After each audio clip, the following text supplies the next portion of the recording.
Hello ಮಕ್ಕಳೇ, praise the lord. ಮಕ್ಕಳೇ, ನಿಮ್ಮೆಲ್ಲರಿಗೂ ಮತ್ತೊಮ್ಮೆ ಡಿಜಿಟಲ್ ಸಂಡೇ ಸ್ಕೂಲ್ಗೆ ನಾನು ಸ್ವಾಗತ ಬಯಸ್ತೇನೆ. ಮಕ್ಕಳೇ, ನೀವೆಲ್ಲರೂ ಈ ಕಾರ್ಯಕ್ರಮದಿಂದ ಬಹಳ ಆಶೀರ್ವಾದವನ್ನು ಹೊಂದುತ್ತಾ ಇದ್ದೀರಾ. ದೇವರ ಆಶೀರ್ವಾದ ಯಾವಾಗಲೂ ನಿಮ್ಮ ಮೇಲೆ ನೆಲೆಸಿರಲಿ. ಮಕ್ಕಳೇ, ಈ ಸಮಯದಲ್ಲಿ ಮತ್ತೊಮ್ಮೆ ನಾವು ದೇವರ ವಾಕ್ಯದಲ್ಲಿರುವಂಥ ಕಥೆಯನ್ನು ನಾವು ಕೇಳೋದಕ್ಕಿಂತ ಮುಂಚೆ ನಾವು ಒಂದು ಸಾಮ್ಯವನ್ನು ಕೇಳೋದಕ್ಕೆ ಹೋಗೋಣ. ಯಾಕಂತ ಹೇಳಿದ್ರೆ ಪ್ರತಿ ಸಾರಿ ನಾವು ಸಾಮ್ಯವನ್ನು ಕೇಳಿ ಇಲ್ಲಾಂದರೆ ನಿಜವಾದಂಥ ಘಟನೆಯನ್ನು ಕೇಳಿ ನಾವು ಏನು ಮಾಡ್ತೀವಿ ಅಂತ ಹೇಳಿದ್ರೆ ಅದರಿಂದ ನಾವು ಸಾಕ್ಷಿಯುತವಾದಂಥ ಜೀವಿತವನ್ನು ಜೀವಿಸೋದಕ್ಕೆ ನಾವು ಏನು ಮಾಡ್ತೇವೆ, ಮುಂದೆ ಮುಂದೆ ಮುಂದೆ ಮುಂದೆ ಹೋಗ್ತೇವೆ. ಮಕ್ಕಳೇ, ಈ ಸಮಯದಲ್ಲಿ ಕ್ರಿಸ್ಮಸ್ ಹಬ್ಬ ಬಂದಿತ್ತು, ಅದು ಹೋಯಿತು. ಆದರೆ ಕ್ರಿಸ್ಮಸ್ ಸಂದರ್ಭದಲ್ಲಿ ಆದಂಥ ಒಂದು ಸನ್ನಿವೇಶ ಏನಾಗಿತ್ತಂತ ಹೇಳಿದ್ರೆ, ಒಂದು ತಾಯಿಗೆ ಒಬ್ಬ ಮಗ ಇದ್ದ. ತಾಯಿ ತನ್ನ ಗಂಡನನ್ನು ತನ್ನ ಗಂಡನನ್ನು ಕಳ್ಕೊಂಡಿದ್ದರಿಂದ ಆಕೆ ಅಲ್ಲಿ ಇಲ್ಲಿ ಮನೆ ಕೆಲಸ ಮಾಡಿ ಮಗನನ್ನು ಸಾಕ್ತಾ ಇದ್ಲು. ಆ ಮಗನಿಗೆ ಒಳ್ಳೆ ವಿದ್ಯಾಭ್ಯಾಸ ಸಿಗಬೇಕಂತ ಹೇಳಿ ಒಂದು ಕ್ರೈಸ್ತ ಹಾಸ್ಟೆಲ್ನಲ್ಲಿ ಬಿಟ್ಟಿದ್ಲು.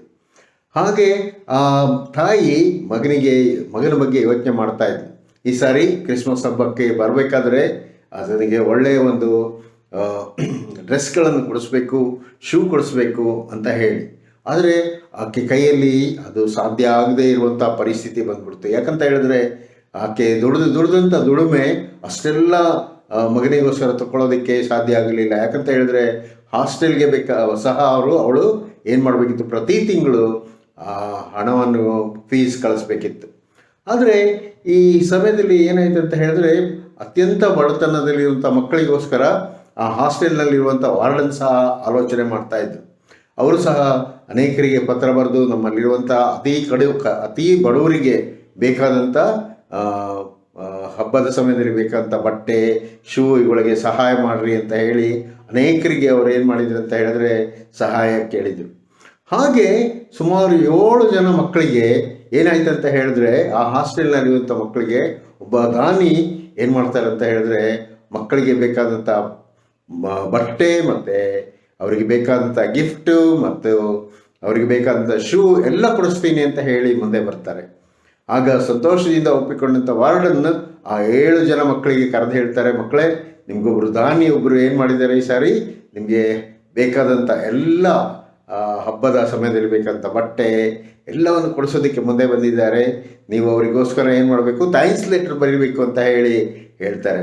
ಆಗ ಮಕ್ಕಳಿಗೆಲ್ಲ ಬಹಳ ಸಂತೋಷ ಆಗ್ತದೆ. ಬಣ್ಣ ಬಣ್ಣದ ಪೆನ್ಸಿಲ್, ಪೆನ್ನು ಎಲ್ಲ ತಂದು ಅವ್ರು ಏನು ಮಾಡ್ತಾರೆ, ಕ್ರಿಸ್ಮಸ್ ಗ್ರೀಟಿಂಗ್ಸ್ ಬರೆದು ಅದರಲ್ಲಿ ಥ್ಯಾಂಕ್ಸ್ ಲೆಟರ್ ಬರೆದು ವಾರ್ಡನ್ ಕೈಗೆ ಕೊಡ್ತಾರೆ. ಹಾಗೆ ಮಕ್ಕಳಲ್ಲಿ ಇದ್ದಂಥ ಅದೇನೋ ಹೇಳಿದೆ ಎಲ್ಲ ತಾಯಿ ಮಗನಿಗೆ ಅಂತ ಹೇಳಿ, ಆ ತಾಯಿ ಮಗನಿಗೆ ಏನು ಮಾಡ್ತಾಳಂತ, ಮಗನಿಗೆ ಒಂದು ಉತ್ತಮವಾದಂಥ ಬಟ್ಟೆ ಮತ್ತು ಶೂ ಮತ್ತು ಕ್ರಿಸ್ಮಸ್ ಗಿಫ್ಟು ಅದೆಲ್ಲ ಸಿಗ್ತದೆ. ಹಾಗೆ ಮಗ ಬಹಳ ಸಂತೋಷ ಆಗ್ತಾನೆ. ಅವನು ಹೆಸರು ನಿಮಗೆ ಹೇಳೋದಕ್ಕೆ ಮರ್ತೆ ನಾನು, ಅವನ ಹೆಸರು ಬೆನ್ನಿ ಅಂತ ಹೇಳಿ ಅವನಿಗೆ ಬಹಳ ಸಂತೋಷ ಆಗ್ತದೆ. ಆ ರೀತಿಯಾಗಿ ಹಬ್ಬದ ಸಮಯದಲ್ಲಿ ಹಳೇ ಬಟ್ಟೆ ಹಾಕ್ಕೊಂಡಿರ್ಬೇಕಾಗಿರುವಂಥ ಬೆನ್ನಿಗೆ ಈ ಸಮಯದಲ್ಲಿ ಏನಾಗ್ತದೆ ಅಂತ ಹೇಳಿದ್ರೆ, ಹೊಸ ಬಟ್ಟೆ, ಹೊಸ ಒಂದು ಶೂ, ಆಮೇಲೆ ಬೇಕಾದಂಥ ಒಂದು ಬ್ಯಾಗು, ಗಿಫ್ಟು ಇದೆಲ್ಲ ಸಿಗ್ತದೆ. ಭಾಳ ಸಂತೋಷ ಆಗ್ತದೆ ಬೆನ್ನಿಗೆ. ಮಕ್ಕಳೇ, ಈ ಹಳೆ ಬಟ್ಟೆ ಹಾಕಿಕೊಂಡಿರ್ಬೇಕಾದಂಥ ಬೆನ್ನಿಗೆ ಏನಾಯ್ತು ಅಂತ ಹೇಳಿದ್ರೆ, ಹೊಸದಾದಂಥ ಬಟ್ಟೆ ಸಿಕ್ಕು ಅವನು ಹಬ್ಬದ ಸಮಯದಲ್ಲಿ ಯೇಸು ಸ್ವಾಮಿಯ ಬಳಿಯಲ್ಲಿ ಸುಂದರವಾಗಿ ಕಾಣುವಂಥ ಮಗನಾಗ್ತಾನೆ. ಹೀಗೆ ಮಕ್ಕಳೇ, ನಮ್ಮ ಜೀವಿತದಲ್ಲೂ ಅಷ್ಟೇ ಅನೇಕ ಸಾರಿ ನಾವು ಹಳೆ ಬಟ್ಟೆ, ಇದನ್ನು ಹಾಕ್ಕೊಳ್ಬೋದು.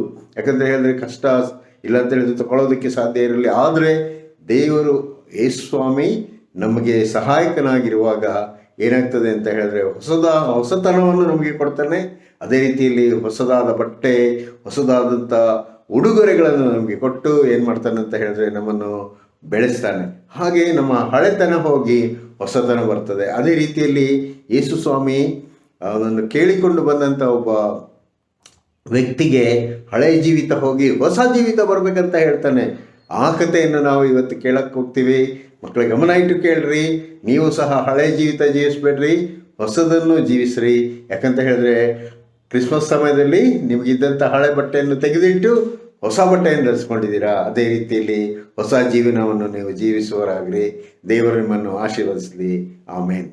ಫರಿಸಾಯರಲ್ಲಿ ಯಹೂದ್ಯರ ಹಿರಿಯ ಸಭೆಯವನಾದ ನಿಕೋದೇಮನೆಂಬ ಒಬ್ಬ ಮನುಷ್ಯನಿದ್ದನು.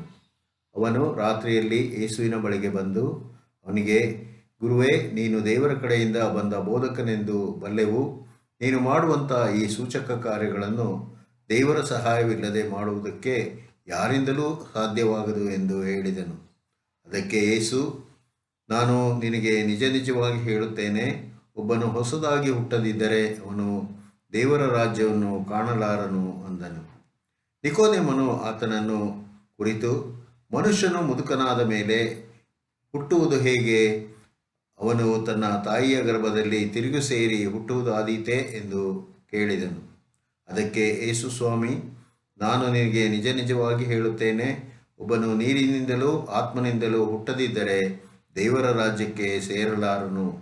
ದೇಹದಿಂದ ಹುಟ್ಟಿದ್ದು ದೇಹವೇ, ಆತ್ಮನಿಂದ ಹುಟ್ಟಿದ್ದು ಆತ್ಮವೇ.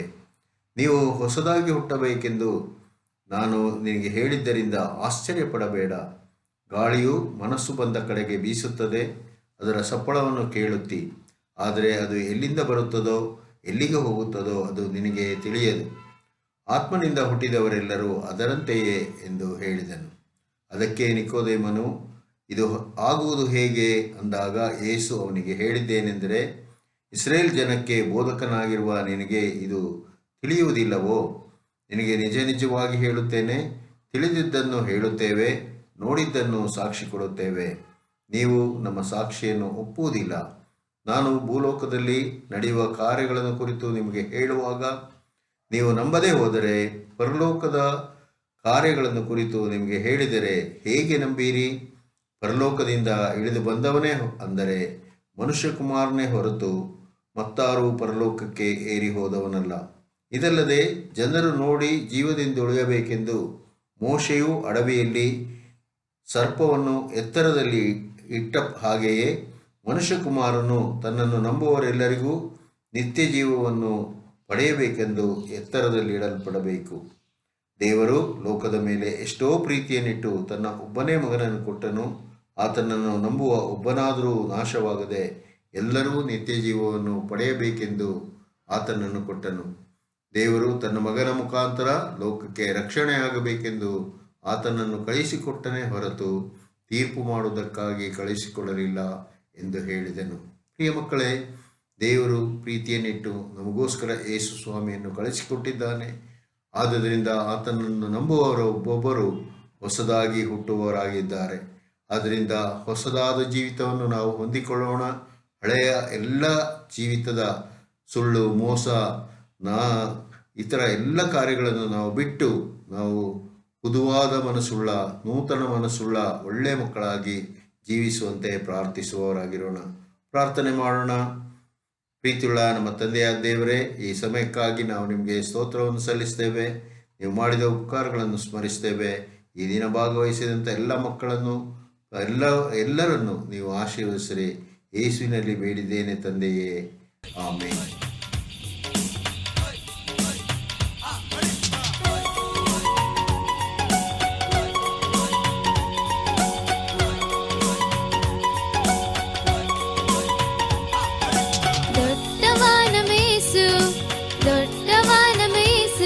ನನ್ನೊಂದಿಗೆ ಇರುತ್ತಾನೆ, ಆತ ಎಂದಿಗೂ ಇರುತ್ತಾನೆ.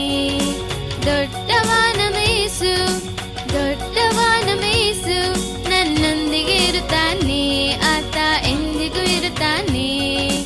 ಲೋಕದಲ್ಲಿ ನನ್ನೊಡನಿದ್ದು ಜಯವ ಕೊಡುತ್ತಾನೆ, ಲೋಕದಲ್ಲಿ ನನ್ನೊಡನಿದ್ದು ಜಯವ ಕೊಡುತ್ತಾನೆ.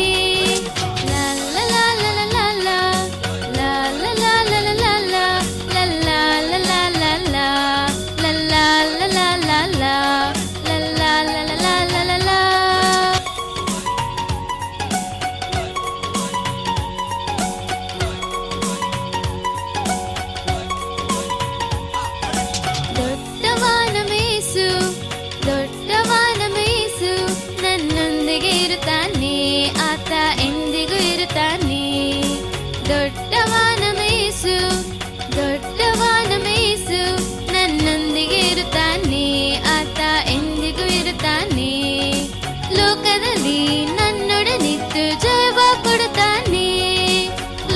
ಇರಲಿ